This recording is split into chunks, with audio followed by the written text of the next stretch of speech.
করিস না, সব দিয়েছি তোকে আমার, চাও দিতে তোর পাগল হয়ে যাই।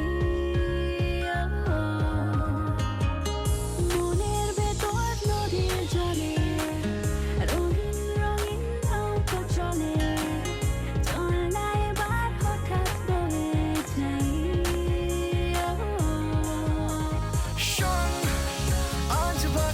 প্রথমে তো আমাদের রং শুরু হয়ে গেল হাত দেখিয়ে দেখিয়ে। তো আমরা হাত দেখাচ্ছি আমি আর মাঝিও দুইজনে, দেখতেই পাচ্ছেন যে অনেক রাস্তাও দেখাচ্ছি আপনাদের।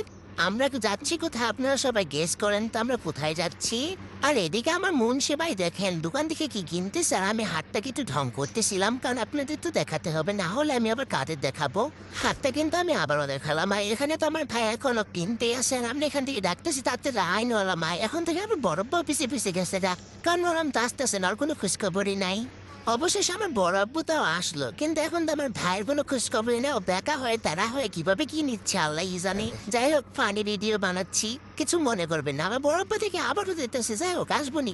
এরপর আমাদের জন্য অনেক চকলেট নিয়ে আসলো, কারণ আমরা যেহেতু গাড়িতে আমরা সব বমি পার্টি, এর জন্য বমি করি, এর জন্য আমরা এখানে চকলেট নিয়ে আসছি যাতে আমরা বমি আসলে চকলেট খেতে পারি। এখানে তো যে যার মতন বেশি করে নিয়ে নিচ্ছিল, আমি এখানে একটাই নিয়েছিলাম, বেশি নেই। এখানে আমার বোন জামাত কেটে দিলাম, সবাই নিচ্ছিল, আমি একটাই আপনাদের ঢং ঢং করে দেখাচ্ছিলাম। আর এখানে দেখেন আমার ভাই অবশ্যই চলে আসছে। অবশেষে আমাদের যাত্রা শুরু হয়ে যাচ্ছে। এখন আমাদের গাড়ি ছেড়ে দিয়েছে, আমরা চলে যাচ্ছি অনেক দূরে, টাঙ্গাইল থেকে অনেক দূরে আমাদের বাড়ি ছেড়ে চলে যাচ্ছে, আর কখনোই আসবো না। ও সরি, মিথ্যে কথা বললাম। আপনারা তো হয়তো দোকানে বুঝেও গেছেন আমরা কোথায় যাচ্ছি। আমরা যাচ্ছি এয়ারপোর্টে।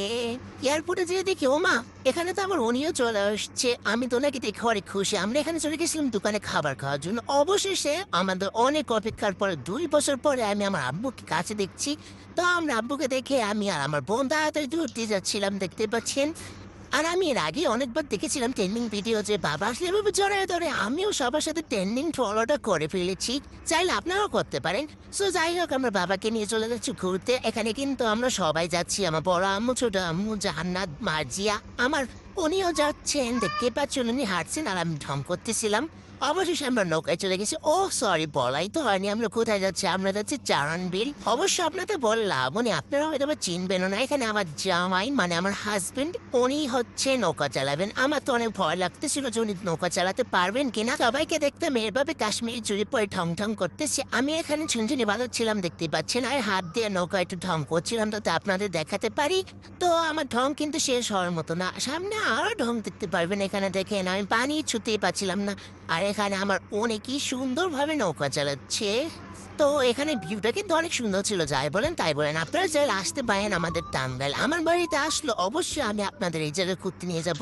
এখানে আমার বাবাও পিক তোলার জন্য দেখতে পাচ্ছেন যে নৌকাতে একটু ঢং করতেছিল যাতে আমি ভাই আব্বুকে ছবি তুলে দেব। মূলত আমি বলেছিলাম এরকম ঢং করার জন্য। সো এরপরে দেখতে পাচ্ছেন যে সন্ধ্যা হয়ে যাচ্ছে। সন্ধ্যার দিকে ওয়েদারটা এত সুন্দর ছিল, আর আমি জুড়িতে ঝিনঝিন ঝিনঝিন করবো না, এটাকে কিভাবে হয় বলেন। আমি কিন্তু এখানে আমার চুরি দেখাচ্ছিলাম, হাত না, কেউ আমার হাত খেয়াল করবে না। আর দেখতে পাচ্ছেন সূর্যটা কিন্তু আস্তে আস্তে নিচে নেমে যেতেছে। আমি বুঝতেছি না আমাকে দেখে কি নিচে নামতেছে নাকি আমি চোখে বেশি দেখতেছি। এদিকে তো আমি অবাক যে আমার জামাই কিনা নৌকা চালাতে পারে। ঢাকা শহরের মানুষ কিভাবে নৌকা চালাতে পারে?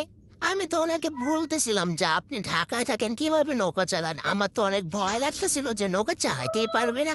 ঢাকার মানুষের যে এইসব পারবে আমি ভাবতেই পারিনি। অবশ্য আমি ভাবতে পারিনি বলেই হয়তো বা চালাতে পারছে।